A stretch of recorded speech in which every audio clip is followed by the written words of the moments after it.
เรานะคะและลำดับต่อไปก็จะเป็นเรียนเชิญของสมาชิกทุกท่านนะครับเอาเป็นผู้ชายก่อนดีไหมคะถือว่าให้เกียรติกับผู้ชายเป็นผู้นำนะคะขอเรียนเชิญหลังจากประธานแล้วก็ขอเรียนเชิญผู้ชายนะคะสมาชิกผู้ชายของเราเนี่ย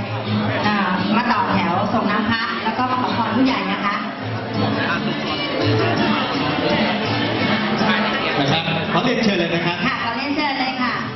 ด้วยดีกว่าวุฒิโสจริงๆนะครับค่ะขอเรียนเชิญเลยนะคะการทองเมืองเงานะคะค่ะแล้วก็สมาชิกท่านใดนะคะ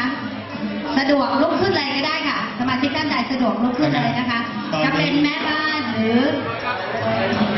สมาชิกผู้ชายคณะกรรมการหรือรองประธานเรียนเชิญนะคะเพื่อความสะดวกรวดเร็วของเรานะคะครับอย่างตอนนี้นะครับที่ปรึกษาเรามีหลายท่านนะครับตอนนี้มี10 กว่าท่านนะครับฐานหนึ่งก็พยายามนะครับนิดๆหน่อยๆก็พอนะครับเพื่อเป็นสิริมงคลนะครับเพื่อให้พอถึงคนสุดท้ายนะครับ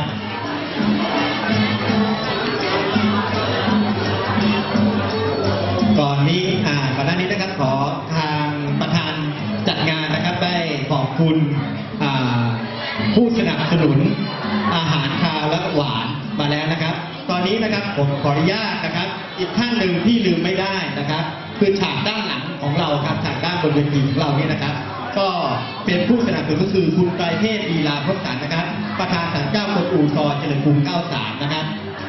ก็โดยงานสำคัญ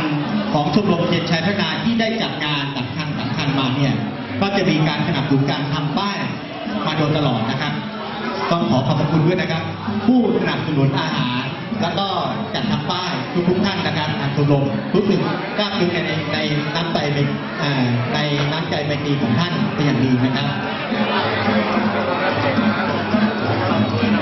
นะครับค่อยๆหยอดก็ได้ครับค่อยๆหยอดนะครับจะได้ครบถึงท่านสุดท้ายนะครับ